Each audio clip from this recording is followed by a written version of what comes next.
ici de Tech Expert, une société qui est active dans le développement d'applications, notamment pour les portails en ligne. Vous évoquiez justement ici dans une petite présentation la difficulté, ou en tout cas le risque qu'on avait lié à des opérateurs qui n'hésitaient pas à fabriquer des faux commentaires en utilisant des équipes d'Indiens par exemple, ou de personnes dans des pays émergents, ouais.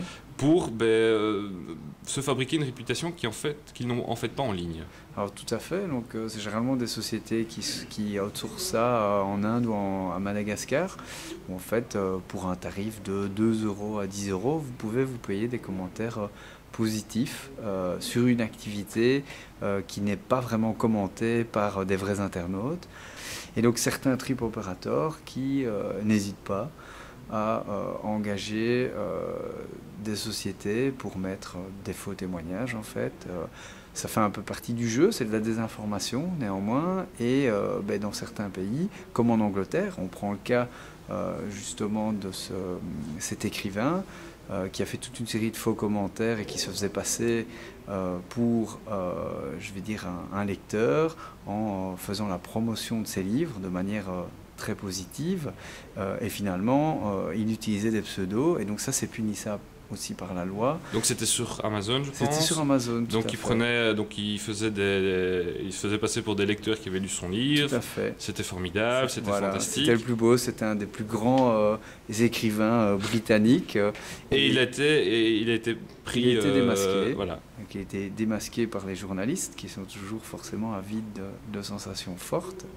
Et donc résultat, très bad buzz pour lui, forcément, avec une réputation négative sur les 3 à 5 pages de Google, où on parle de lui de manière assez négative. Donc il faudra du temps pour justement rattraper ça. Maintenant, l'histoire ne dit pas s'il a vendu plus de livres. Donc là aussi, il y a toujours cette analyse qui se dit, voilà, j'ai un bad buzz, mais finalement, est-ce que ça fait augmenter mon chiffre d'affaires ou est-ce que ça l'a fait diminuer? En tout cas, en termes d'image de marque, et surtout en matière d'éthique des affaires, c'est assez négatif. Qu'est-ce que je peux faire, moi, si je suis, mettons, une entreprise PME, que je vois que des concurrents, effectivement, bénéficient en ligne d'une réputation de commentaires extrêmement favorable, où je peux me dire qu'il y a peut-être un doute sur l'authenticité de ces commentaires. Est-ce que, comme pour cet écrivain, il y a moyen de voir, effectivement, de vérifier que tout ça est authentique? C'est assez difficile, en fait, parce que pour justement analyser ça, il faut qu'il y ait une intervention, on va dire, manuelle, pour voir si c'est vraiment la personne. Donc, quelque part, c'est un peu du cyberespionnage.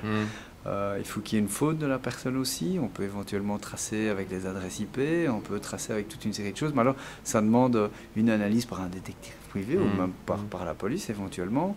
Et c'est généralement l'apanage des cyberjournalistes qui sont à l'affût de tout ça. Donc, très difficile quand même de mettre ça en avant. L'idéal est de rester honnête et surtout d'avoir un hôtel, puisqu'on prend le cas des hôtels. Oui, ou d'une PME quelconque. Ou d'une PME.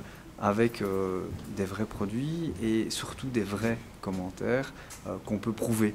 Donc un exemple assez facile, parce que beaucoup de gens mettent des commentaires positifs sur leur site avec des noms et ainsi de suite. Ben, l'idéal, c'est faire comme vous faites en ce moment, une vidéo, où là, je ne pense pas que j'ai encore un sosie, quoique on ne sait jamais, qui viennent témoigner de manière positive sur vos services. Donc vous accompagnez le texte avec une vidéo.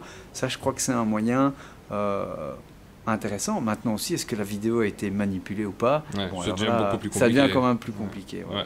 Donc pas, évidemment, aller soi-même, commencer à engager des personnes à Madagascar ou ailleurs pour commencer justement à se faire mousser. Écoutez, si c'est votre politique commerciale, je peux rien pour vous, donc faites-le. Maintenant, moi, je le ferai pas et je le conseille pas à mes clients en tout cas. Je conseille toujours d'avoir une qualité, une fiabilité, une quantité d'informations, mais surtout une fiabilité de l'information, parce que sur Internet, un jour ou l'autre, tout se sait. Dernière question alors, justement, puisque vous disiez que la meilleure défense, c'est justement de construire sa réputation de façon honnête, comment je peux générer davantage de commentaires au sujet justement de mes produits, de mes services, pour avoir l'effet désiré? Alors, généralement, vous pouvez éventuellement parler d'autres personnes qui utilisent vos produits, en espérant que ceux-ci ont un avis positif sur vos produits. en mettant finalement en place une stratégie de web community management qui va viser à informer les gens, non pas tout le temps sur les mérites cocorico du produit, mais sur les utilisations bénéfiques de ceux-ci. Et si votre produit est vraiment bon, les gens en parleront.